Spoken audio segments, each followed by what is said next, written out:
Hello everyone, welcome to the Redmen TV. It is the build-up show, Liverpool, Tottenham Hotspur, Sunday, 4:30 kickoff. I'm your host, Paul Machin. I am joined by Tom Dutton for this one, by Kelly, and by Jack Gill. I really struggled with Ben there. M. Kelly. Ben Kelly. Jack Gill. We're off to a flyer of a start. I've took my braces out as well. I've got no excuse for not being able to talk. It's a weird game, this one, Tom. I want to talk a little bit about the rivalry in a bit, but it is a big game. You know, it's a very, very good team, regardless of how they started the season. Last time out, you know, we took all 3 points, but it took a Lloris, Toby Alderweireld incident to get all the points for us, ultimately. We've ridden our luck a few times already this season. We could really do with just winning this right. Yeah, I mean, there's, like you say, when we ride our luck, if you come up a team that, look, Tottenham haven't started well, but they're still scoring goals. They've still got dangerous players up top in your Kane, your Son, your Lamella and stuff, and Lucas as well. If you give them a sniff, they will take it. They are top-class players, to be fair to them. And yeah, we have scraped through at times. I mean, if it comes down to scraping through, I believe in this team, because we will get over the line some way to do it. But it's a massive game. You're coming off the back of, look, both of us have come off Champions League and pretty much demolished the teams that we played. Yeah. Played some really good football, both teams. Coming out of that as a high, it's gonna be tasty. This is a really, really tricky spell of fixtures we're entering here, Ben. You know, and it kicks off with this one, and it culminates in the Man City game, really. And I think the fact that Man City play before us again this weekend means they get the chance to close the gap, etc. We're back in this world all of a sudden. Putting that to one side for the moment, you know, I think we did the Around the League show at the start of the week, and we talked briefly about this game, and I'd said I kind of wanted Spurs prior to their midweek game. I wanted them to beat Red Star, and I was quite happy for them to beat them well, because I think it actually played into our hands a little bit more, because I didn't want Spurs coming to us on about of not having won in 5 games or whatever. Whereas they'll feel a bit more confident, they'll feel a bit more up for it, and I don't want them coming to Anfield and parking the bus, is kind of what I'm. They'll come to they'll come a little bit more confident, but they probably still won't fancy themselves, which again I think plays into our hand a little bit, because that means that you will probably be able to control the game a little bit more. And I think from our perspective as well, you know, us doing the job in Belgium in midweek on the back of, like, if we're being honest, a pretty horrendous performance away at Man United, and where we basically shit out a draw. You know, to have the game in midweek, that benefits us as well to win comfortably there. So going into these games, you know, that at the end of the day, you know, they're a top 6 rival on paper, and these games are unpredictable. But I would fancy us here, you know, to kick on really, given the fact that, you know, we played so well in the week. Yeah. What's your feelings on this one, Jack? Because, you know, I feel like these stories of Tottenham's demise have been greatly exaggerated. Really, we do this every single season, where there's always going to be good teams that do struggle just to get up and running, and when they're not foot flat to the floor, as it were, from minute go, the press, the media and rival fans tend to like pounce on it a little bit. I think the idea that Spurs are rubbish all of a sudden is a big lie, to be honest. Yeah, there's quite a few teams in the top 6 at the minute where you just can't tell whether it's going to be their day or not, and Tottenham fall into that category. You know, some days they can turn up and they can blow you away, play some really good football, and you can link them to us and City for pushing to the title. Obviously, Tottenham the last couple of years have been up there until the last few moments where they've dropped off. But to be honest, it's like you say, they're so hard to judge. Pochettino's so good tactically. We saw against City earlier on in the season where they basically put backs to the wall, defended really well, managed to work well for them. They got a point despite not performing particularly well that day. So it's going to be a very tough game, and it's one of them like we'll talk about in a minute. But they aren't our rivals. They don't seem anything like rivals. But they're going to want revenge for the Champions League final. The thing for me is, well, you speak about Champions League final. when we lost the Champions League final to Madrid, we seemed to kick on, Yeah. and it seemed the exact opposite for Spurs in terms of they seemed deflated, and there was a lot of talk about, because that was meant to be maybe a few players last hurrah, going there, winning the Champions League, and then moving on. And Manager said if they won it, he was going to go. Exactly. So what does that do mentally for the whole team? Thinking, okay, if my manager was going to go, and then we lost it, and we're not playing free-flowing football, it's not really clicking. You see Eriksen, every time I watch him, just strolls around the pitch, doesn't care about pressing, doesn't want to do any of that, and it seems like they need a bit of just reinvigoration, and I don't know where they get that from. I wonder whether that, because the Champions League stuff I think is really interesting, because you're right, I think Liverpool went there when we lost to Madrid, we went to Kiev, and I think we got a real, like, and look, it helps the way the game goes, which sounds really counterintuitive, but all the carrier stuff feeds into them, and the challenge, it feeds in, but it feeds into this notion that, like, on another day, with a different, blow of the wind, that kind of thing, the butterfly effect, things could have gone differently for us. We didn't feel inferior on the day in any way, shape or form. We had a massive show of strength from the fans beforehand, in the ground and everything. We stood, in every aspect, we felt like we stood toe-to-toe with Real Madrid. We just crumbled physically and had a few issues or whatever on the day. And I don't know whether Tottenham Hotspur, in getting all that way, I don't think they ever felt as though like it was their rightful place. I always felt like, and I got it from some of the fans and whatever, like they felt like, wow, what a great time, what a great opportunity. Isn't it brilliant for us to be here? But I never got a sense like they felt it was destiny to win it or whatever. And then we got there the same way though, didn't we? We both battled against the odds. Their win against Ajax was fantastic. I remember watching it thinking, oh my God, this is amazing. I mean, it wasn't amazing because then it's an all-English final. But I remember thinking, okay, I'm a bit worried here because Spurs could just go, right, we've got this mentality, it's ours, the same way we did. And that's why I was made up. Liverpool came out. The difference between the squads though, and it was referenced to like the life cycle of a squad. I always go back to this. That so much of that team was Tottenham's first choice team, Jack, when Jurgen Klopp took his first game in charge of Liverpool. There's a lot of that team still there, and I wonder whether that's what's kind of happened to them. And I think they'll come back strong. They'll give us a bloody good game at the weekend, and I think they will finish top four without a doubt, and they'll probably surprise some people along the way who think they're dead. But the issue they've kind of had is that they've brought this squad up. They've got up. They've probably reached the peak of their powers. Come against Liverpool, had Liverpool not really break a massive sweat in winning the final, albeit we got a bit lucky with the penalty. It was very sticky, it was very hot. We did break a sweat in that sense. Literally, but metaphorically. And whether they've just kind of gone, well, this is as good as we are. And that's they've reached seen the levels. Seen as like a champion boxer getting up going through all the training, and you just step into the ring against someone who's just a superior athlete or whatever. And how do you, when you've realised you'll never be there, how do you pick yourself up again? I think they've been damaged by a lot of media pressure as well. I think obviously after the Champions League final they've spent a lot of money, and Dombele cost a lot. Obviously they had to get Lo Celso on loan to feed into financial fair play because they spent a lot of cash in the summer. They've had all this thing with Eriksen and Vertonghen and whatever's going on there.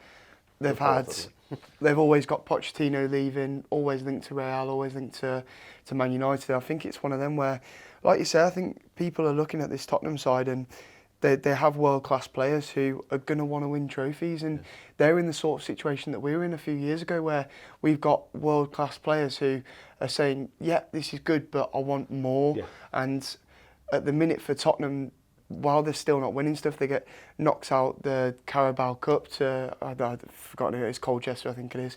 Yeah.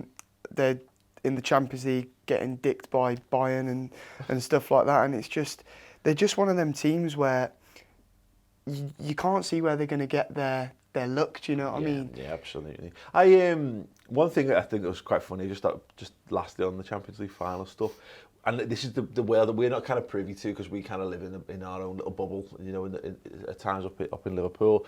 But when you live in London, you've got to live with rival fans constantly, not just one or two. It's not just living with Evertonians. Like, it's like a food chain in London of like who's at the top of it at any given point.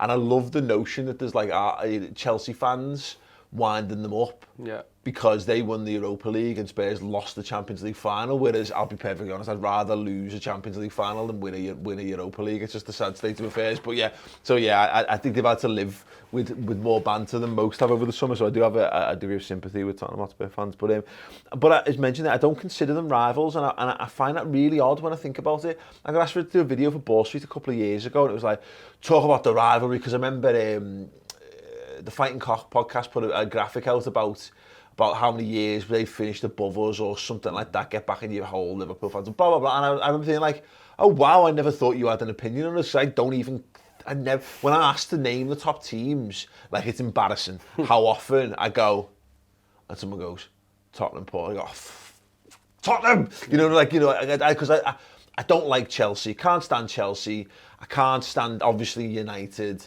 I remember seeing us lose the title in '89 to Arsenal, so I've always got that kind of thing. And then City more recently. I always had a soft spot for City in the '90s because of Oasis and all that kind of stuff. But now I can't stand them because of recent rivalry. But Spurs, I don't have any antipathy. This is probably why they hate us. Because when you think about it, because we're going, who? And they're like, hello? And we're just like, well, I'm your arch nemesis. And you're like, sorry, who are you again? Yeah. Rivalries are born out of success, aren't they, really? It's why, look, as much as we didn't want it, and I still don't really want it, us and City is it's a rivalry now because we're battling for the top stuff. We're battling every time. And I don't remember really battling with Spurs every time. Yeah, we used to battle for top four. We were and stuff battling like against that. our own ineptitude. They thought they were battling against us, and we were battling against us being shit. Yeah. And looking at ourselves going, like running a race and looking at you, we're looking at our legs going, why are you shit? Why aren't we faster? Why aren't we running better? And they're looking behind going, whoa, we're doing, in your face, Liverpool. But why aren't I? I can't think what Spurs have won in my lifetime. And then, since I've started watching footy, League Cup in 2009, I think. So then, like that's what it is. I look at people, and rivalries are born out of jealousy and stuff like that. Arsenal, I remember seeing them and United battling it out constantly, and thinking, wow, these are two top sides. And Spurs had a great side. I don't want to downplay them at all, but the only time I can remember really is when they dropped off in the title race last season, I think it was, and in the Champions League final, or not the season before, sorry, and in the Champions League final, and you're thinking, that's the only time they've ever been in my consciousness. I suppose it's a bit like the City rivalry in some respects, Jack, because I remember in 13-14, I loved the battle we had with Man City that season. I genuinely loved it. I really liked their team. I liked the manager. I liked loads about them, and I didn't know enough. I hadn't seen enough of you've seen how weird Man City fans are online now. But at the time, you didn't really see it. So I enjoyed it from a football rivalry. I thought this is going to be a really positive rivalry we'd have. And then we dropped off, and then we got rubbed in our faces for a bit. And then we come back, and it's gotten a bit... It's just a bit odd, our rivalry with them. It's a bit more from their side. I think it's a bit weirdly bitter and twisted. Yeah, but I could see it being like that a bit with Spurs. I think we've got a good football rivalry going with them, but nothing deeper. It's one of them, isn't it, where Tottenham fans are always going to try and force a rivalry. Liverpool fans have this stereotype that we're easy to bite or we're easy to wind up or whatever. But I think, to be honest with you, as you say, I'm not bothered about Tottenham. They're just one of them teams where actually I wouldn't mind them winning the league to stop Chelsea, United, Arsenal. If we're not in the race, I wouldn't mind, because as long as those lot don't win it, Tottenham can have it all they want. It was all those Arsenal fans who came out and like, we're going to support Liverpool on the fine, we're getting loads of abuse for this. And I just said, fuck off Arsenal, we don't want your support. Have a holiday. Just go and have a holiday, go and see your family, just leave it alone, don't watch the game. Yeah. We don't want your support, we're fine. And then people go, oh, no, don't be so salty. It's like, I don't want Arsenal, I don't want Arsenal fans backing us anyway. So in that regard, you're right, I prefer, I'd much rather Spurs be successful than any of the other London clubs, because again, just fine, aren't they? No. That might change if they get something at the weekend, to be fair. Tom, speaking of the weekend then, Jurgen Klopp's got some options. Now, we're recording this ahead of the press conference. I'll be doing the starting 11 prediction a little bit later on Friday, so I've got a clearer picture of things. We'll do preferred 11s in a little bit, but we've played ourselves into a position all of a sudden, and it's been a bit of a slow burn, and it might come too soon for Naby and Ox, given their exertions in midweek. But Players off the bench, Paul. We've got attacking midfielders off the bench. Yeah.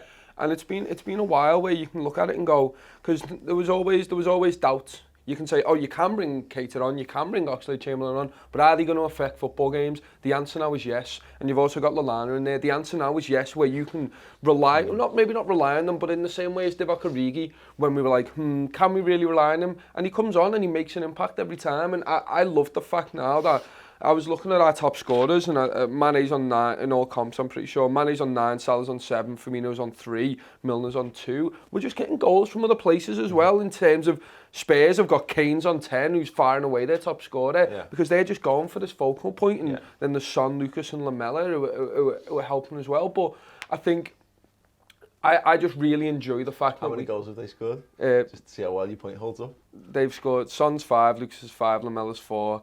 They've scored. So what you're saying is, I was just spouting numbers. I'm just protecting you from the comments. But what it is you can now have people who are joining the attack from midfield, which is what we've needed, especially against United. What it is we've got players there, because I think the Origi comparison is interesting, but I don't think Origi has a positive transformative effect on the side.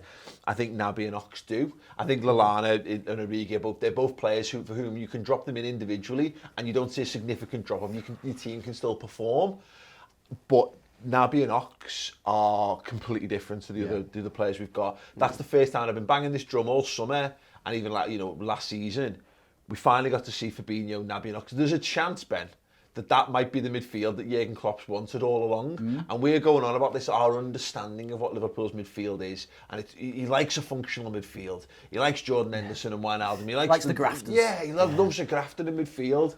Well, we don't know that because he's never had... This is the first time he's had the option of a fully fit of those two players to throw in. Yeah, definitely. I think, and we saw the evidence is there from the Man United game and even in the week as well. The way, because we were just so lacking of ideas away at Old Trafford, and once he brought those players on who had just a little bit of extra creativity and a little bit of, could maybe see passes that the likes of Jordan Henderson doesn't. And that's not a criticism of Jordan Henderson, but it's just what different players are good at. And having come away from Man United, and I was pretty much happy with that midfield in terms of the way it worked and the way it operated, but it left me wanting more post Man United when I saw those players. Obviously, we saw them in the week. Oxlade-Chamberlain gets 2 goals.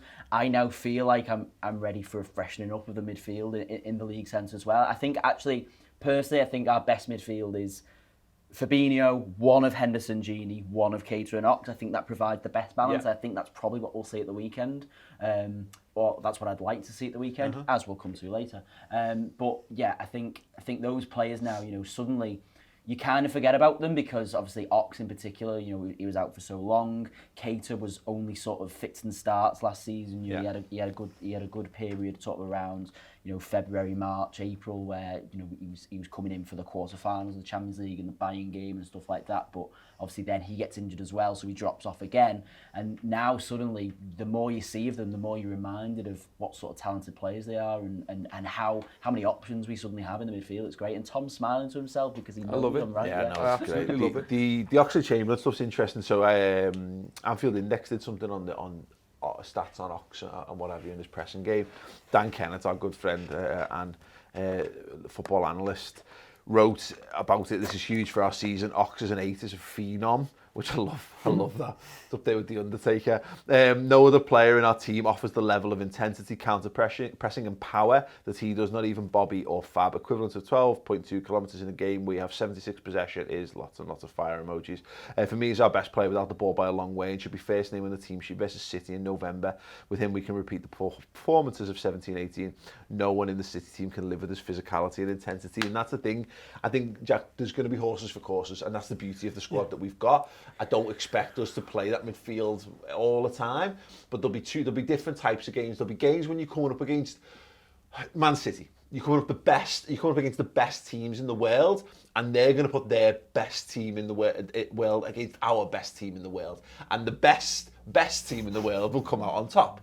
There'll be teams where, like Man United, like you know, your Burnleys of your Stoke, all that kind of stuff, who are going to be defensive, they're going to park the bus, and you're going to need a super attacking team because you're just going to be charged with winning the game. And there'll be other games on the flip where you're going to need to be quite combative or what have you. And Ben's right, there'll be games when you can unleash that midfield three, there'll be games when you play one of them, and there'll be games when you absolutely need Gini and Henderson in there. But again, that bodes so well for us, because like I said, we've just not had that option. We haven't seen Klopp's final form team in full action yet, I don't think. The season's 38 games long. That's just the Premier League. Then Dynamite inside, Jack. in the Champions League, you've got at least 6. And it's just one of them where it's a different dynamic. Yeah. And me and Chris had this discussion a few weeks ago about the need of a creative midfielder. Was it a discussion? Debate, argument. It was a debate that Chris heavily won. But to be honest with you, what was your point that we needed? My point was that at times you need a creative midfielder. At times it seems as though we're lacking some creativity from the midfield. You were 100% right in that argument. By the way. I do believe I was right in that sense. However, I get what Chris is saying, and it comes from the point where we're not always based around our midfield needing to attack, needing to get goals from our midfield. A midfield of Henderson, Gini, Milner, although it's painful to watch at times, it's needed for the game. Now, what I love to see is when we do give Oxlade-Chamberlain a run, because last season, where my opinion of where we fell was in games like United away, Everton away, and Leicester. And then I feel as though the problem was lacking a creative midfielder, which now we've got Naby and Oxlade-Chamberlain back in good form. Yeah. This is perfect for me. We just had no one last season, really. We had a couple of examples of when Henderson stepped up in the back end of the season. I think he offered a bit more of this. The Oxlade-Chamberlain goals against City 2 seasons ago in the league and in the Champions League, we had no one doing that for us. So you're right. Yeah. I think the problem is when people say creative midfielder, they have this vision of, I think, like a number 10. It's Coutinho. Yeah. Of Coutinho, or someone in his, or you know, I referenced Pablo Aimar for some reason on the post-match show the other day, which of course people of a certain age, old school footy manager, champ manager, players will get that reference. But you know, that's it. You're tricky, lightweight, but you know, gets loads of assists and scores worldies. But you need to do more in Liverpool's midfield. But you're right. Those players, they just play between the lines a bit more. They break a bit more. He's faster. They dribble with it. Wijnaldum can do that, but I think there's a limit to what he can do in our team. And same with Henderson, Oxlade-Chamberlain, and slightly, you know, probably slightly deeper in that, Naby Keita. They're a level up. And so you're right. There's games where, and Chris is right in so much as for the way that Liverpool's best current team plays. Yeah. The creativity comes from the wide positions, it comes from Trent, and it comes from Andy Robertson, which is why they get so many assists.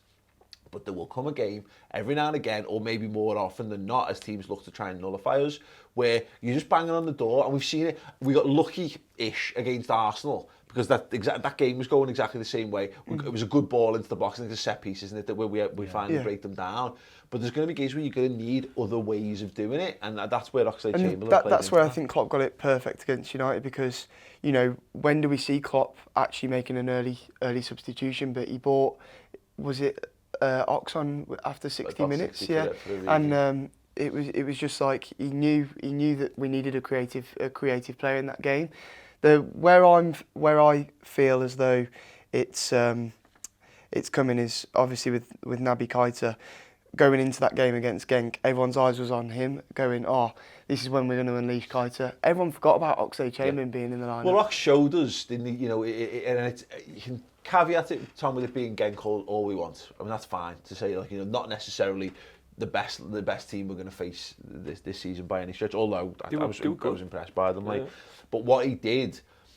He scored two boss goals from positions of the pitch where we don't score goals. The thing is with Oxlade-Chamberlain, you're talking about we're changing our midfield because we can't get any joy out of the flanks. When we played against Genk, Oxlade-Chamberlain was doing the Coutinho role in terms of scoring from outside the box. It didn't nullify our wing play at all. James Milner was still getting up the side of the pitch. Andy Robertson was still playing well on that left-hand side, linking with Naby Keita. So it's the best of both worlds when Oxlade-Chamberlain's on the pitch and when we get our tactics spot on, which we did against Genk. And I really loved that in prospect. is having, we've spoke how many times about we've got so many options in attack. We've got our fullbacks racing on. We've got our wingers tucking in, but can also get to the byline. We've got Bobby Firmino who does magical things in the midfield, in the middle of the park. Sorry, to link it all up. And now we've got these attacking midfielders in prospect who can come in, and when Bobby Firmino wants to drop deep and wants to link up play and it's getting a bit tight in the midfield, Oxlade-Chamberlain just has a shot. You've seen Gini Wijnaldum even had a few shots every now and then.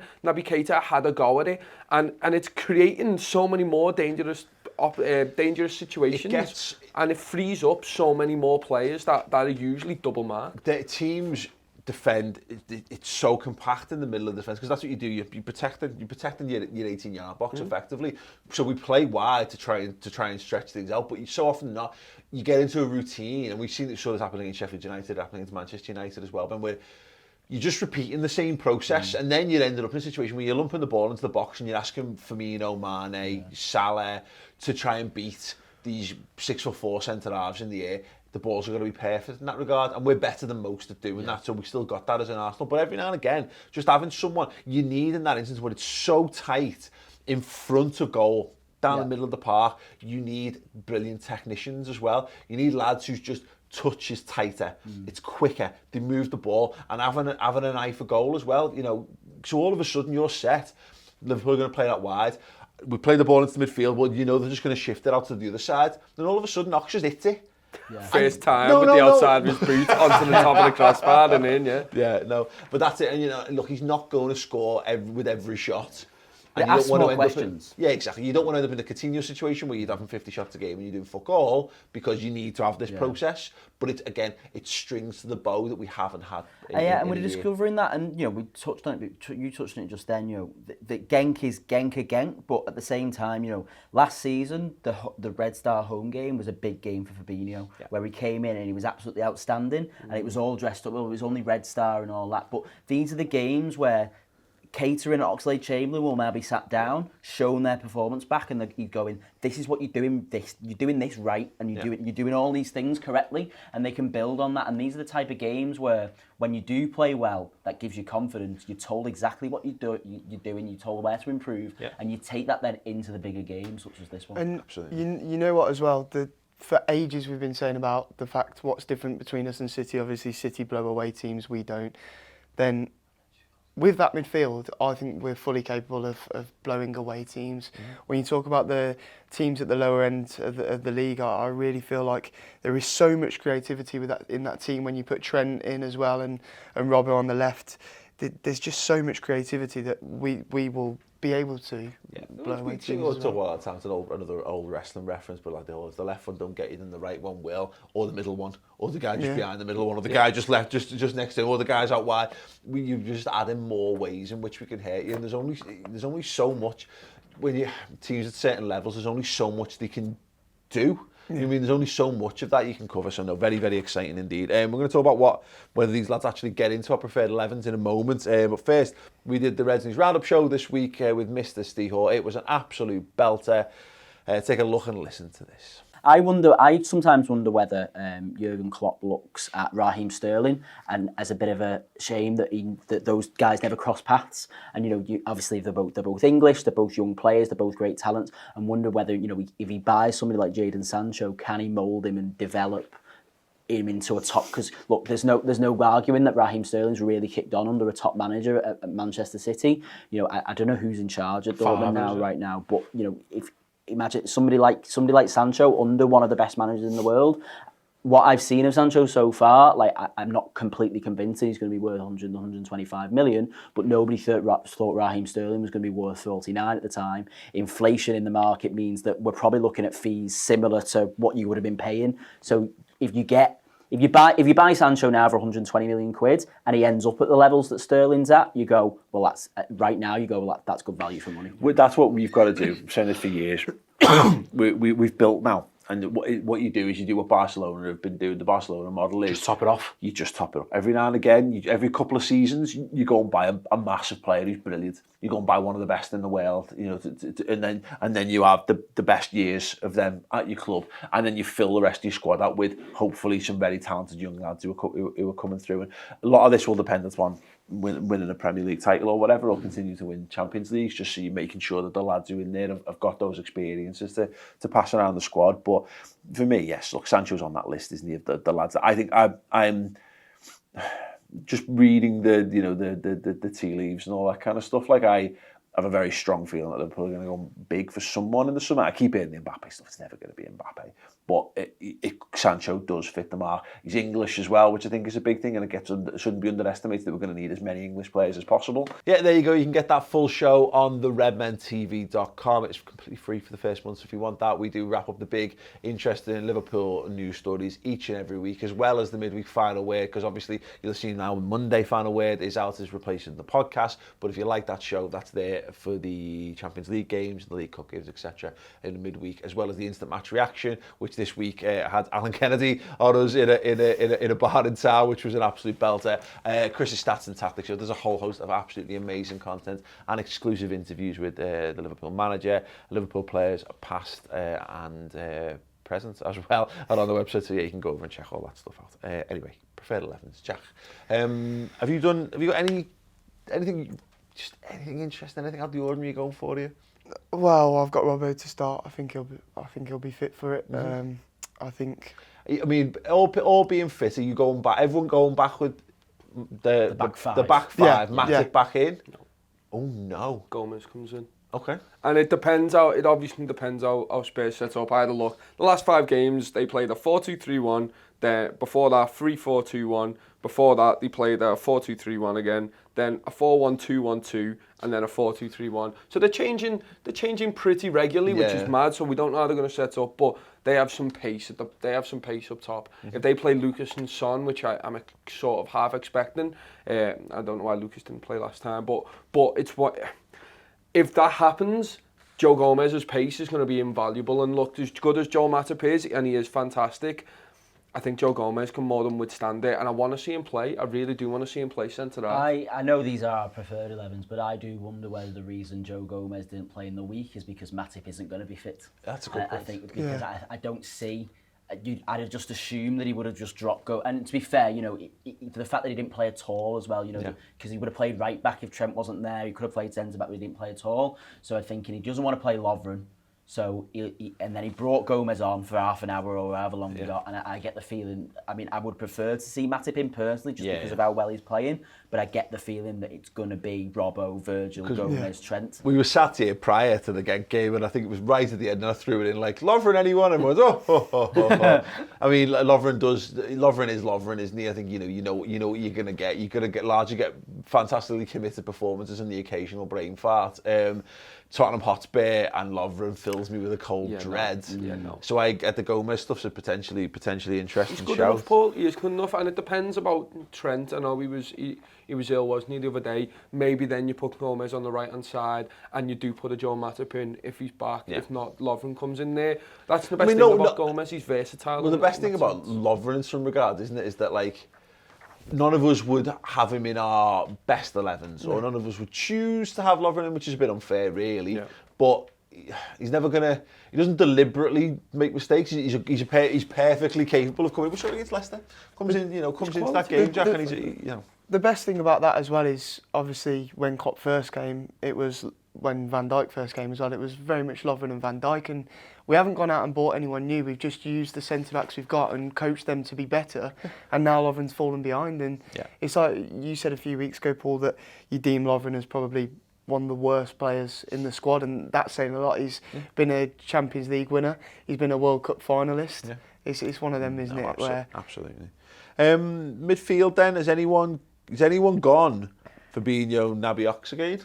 No, I agree on that. I think Henderson. Yeah. Ben? Henderson, Fabinho, Keita. You think Keita comes in? Yeah. I think you have to start Ox. I think what Ox has been asking for recently is that he wants regular game time, so it can make him fitter again. And I think it's perfect for him. How can you drop him after that performance? I don't know if you play him because Henderson and Ox have both played on that right hand side. That's the only issue. And we're talking about how good Chamberlain and Keita are. And look, that midfield of Fabinho, Henderson, Gini is also fantastic. And the reason why Henderson's fantastic on the right-hand side, yes, he plays in a little bit differently to Chamberlain, and we're speaking about how it doesn't disrupt the game on the right-hand side and the left-hand side when Ox comes in, but I love seeing Henderson going past. When he's in full flow and he's linking up with Trent and Salah on that right-hand side, he is fantastic. So I think we need that workhorse as well. We can't underestimate Spurs on the counter. We really can't. My feeling, because I was talking to someone about this the other day, and I said, how do you not play Ox? How do you know he only played the hour? How do you turn around to having scored two, however long, he played a bit longer, didn't he? But either way, he scored 2 goals. He's finally in form, he's finally fit. How do you turn around to Oxlade-Chamberlain and say you're not starting this game? And I say, well, mate, he's still coming back. Jordan Henderson's had a full week off now. He's ready. He needs a big performance, to be honest. I think his form started to tail off a little bit. But I think he loves the challenge. He loves to kick up the arse as well. And I agree. Look at the Spurs game. We were much better than Spurs last season. They changed formation, they kind of get themselves back into it, and I know we needed that thing at the end. But for me, I'm turning around to Ox and going, right lad, you're first sub. You're coming on at an hour. If this game's going our way, you'll come on. If this game's not going our way, you're going to come on as well. And I want you to have this impact at this level coming off the bench, because I think the issue we've sort of got for now is that I think it's Henderson or Ox, and I think it's Wijnaldum or Naby in terms of the positions in a 4-3-3. It's amazing. It's absolutely amazing. Yeah. They're all brilliant. And like they walk into so many sides. And the thing is, Keita, I would love to see Keita play, but again, I'm perfectly fine. I want to see Fabinho, Hendo, Gini. Yeah. As much as that's what battles. Yeah. That's what gets in there. And you're coming up against some top midfielders there against Spurs as well. Get in tight, get the press on. I think the midfield battles are important in this game, because I think where you look at Tottenham at the minute, I think with their defence is very weak. I think their midfield has also been weak recently, and it looks unbalanced. And the midfield battle could be very important. So for that, I do like the argument of Fabinho, Wijnaldum, and obviously Henderson. But I just think that if, it's like you said, how do you say to Oxlade-Chamberlain you can't play this game? And for me, I had down here put Wijnaldum and Oxlade-Chamberlain in the midfield, because for me, that can get at Tottenham, exploit their weaknesses, which is in the midfield and the defence, and just give them a game. I get the feeling Henderson's nailed on to play, to be honest. 100%. I just think because of the amount of work he puts in, and Chamberlain does it, and Gini does it, but I think the amount of ground Henderson covers, I think, in a big game like this, I think Klopp finds really key. Yeah, and let's not forget, again, there's going to be a situation where you're not making the team more attacking. If you let's say you start with that midfield, you've got Wijnaldum and Henderson on the bench. You bring different things. And look, we saw Henderson and Milner change a game away at Southampton last season, so caveat what I'm saying with that touch. But I think there's something to having those extra depths to go to, because we don't have another true, if it goes back to Origi on the bench, fine, but we don't have another like world-class forward to bring on. So if you want to go a bit deeper, this could be a game where it's 0-0 with 10 minutes to go, 15 minutes to go. You want game changes. You want to be able to go up a gear. I think we're going to see a lot more of that, of like Liverpool making it 20-minute, 30-minute matches in these situations where you tire them out with all the running, the pressing and all that kind of stuff, and then you bring these finesse players on and just go. We saw it the Charity Shield against Man City when we absolutely went for that game, and we saw it at Old Trafford, and then we started it against Genk. That's where my sort of feelings are. I love how we're not even speaking about Fabinho not playing, by the way. Like, there could be an argument that Gini comes and sits in 6 because he can do it. Yeah. Could be an argument that Hendo drops in, which probably won't happen.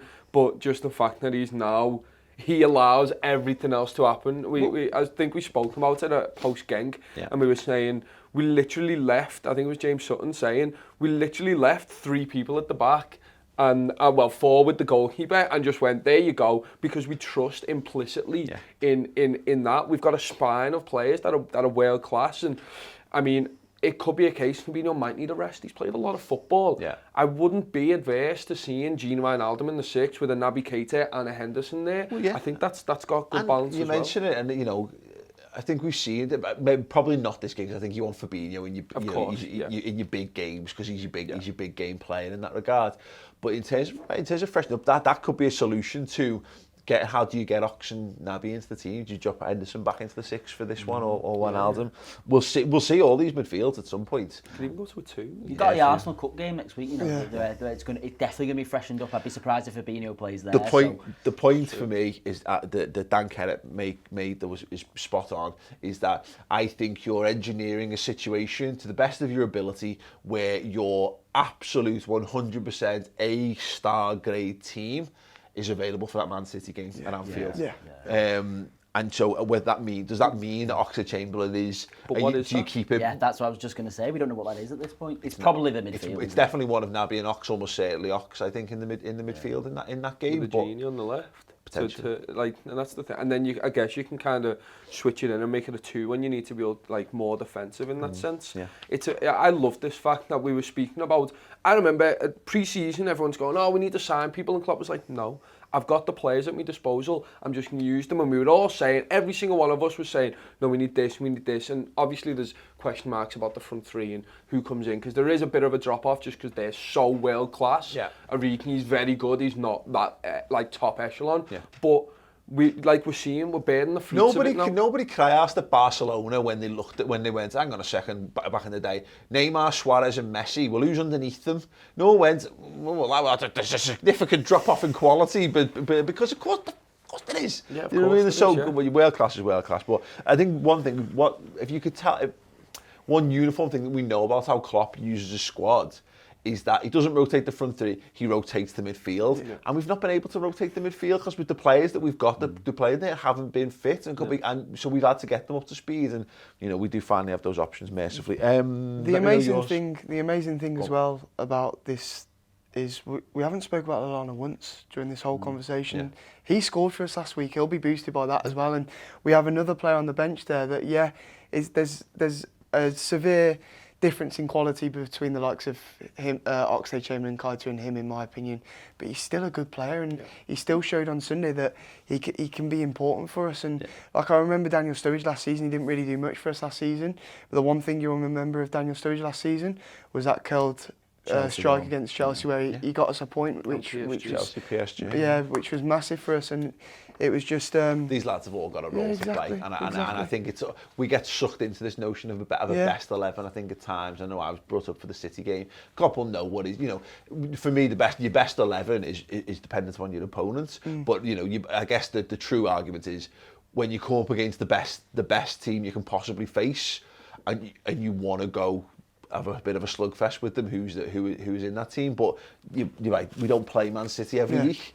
You've got to find different ways of beating things, and we finally seem to have that capability. Right, let me know your preferred 11s in the comment section underneath. Let's have some, in fact, actually we'll have score predictions in a second. I'll just highlight a couple of rival fixtures. I brought Leicester Southampton in because I've got this real feeling that Southampton are going to do Leicester on Friday night. You look at there's a reason why teams that challenge for top 4 don't challenge beyond is because they go away to Southampton and lose these kind of games. Is it at Leicester or Southampton? It's at it's at Leicester, but you think they play against those kind of teams. The pure Brendan Rodgers Achilles heel is old Southampton. Leicester go second as well if they win. I mean, don't get me wrong, I'd love that pressure on Man City. Yeah, I'd love Brendan to put the pressure on City. That'd be incredible. Like the olden days, but like Liverpool. Yeah. Tough. Man City face Aston Villa the early kick-off on Saturday. Villa win that, Paul. All day Villa win that. They're a good side, Villa. Obviously, you'd fancy Man City because they're at home and it's they do. But Dean Smith has them organised. If they can just hold on in there like bang a couple of worldies John in McGinn, from 40 yards. I was thinking that as well, and then I watched his press conference on Sky Sports News yesterday, and it came up. The only way to stop Raheem Sterling is by tying his shoelaces together. So if that's his plan, then go for it. Whatever it takes. Right, cool. Score predictions then, Jack. What do you think? 3-1. Ben. 3-1. Yeah. Clean sheet all day. 2-0. Okay.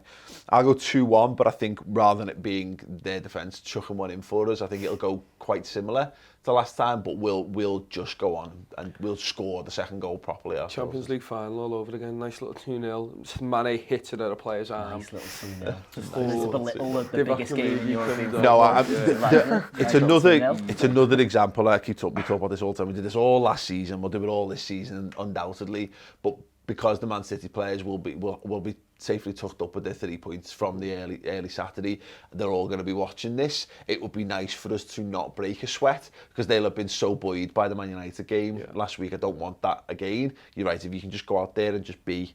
The clean sheet's massive for me, Paul. Yeah. It's massive. Yeah. We haven't had a clean sheet for ages, and Alisson was fuming the other day. It shouldn't have been allowed to happen, that Ghent goal, and our defence is good enough. I don't know why we're conceding these goals. We need to snuff that out. Yeah. It's not affecting us too much, but we used to win games 1-0, and we used to praise our defence like that. Yeah. You've got to go out there and make a stand. Even if it's a 1-0, I'm fine with that. Yeah. Keep your defence tight. Show this. They've scored 15 goals in the league. They score goals. You've got to shut them down for me. Absolutely. So yeah, let us know your score predictions and your preferred 11s in the comments below. Check back for the start an 11 prediction show, which I'm going to somehow manage to cobble together. Pick a midfield for that one. Gents, that's been an absolute pleasure. Thank you very much. Thank you very much for watching, liking, sharing and subscribing. And we'll be back post-match.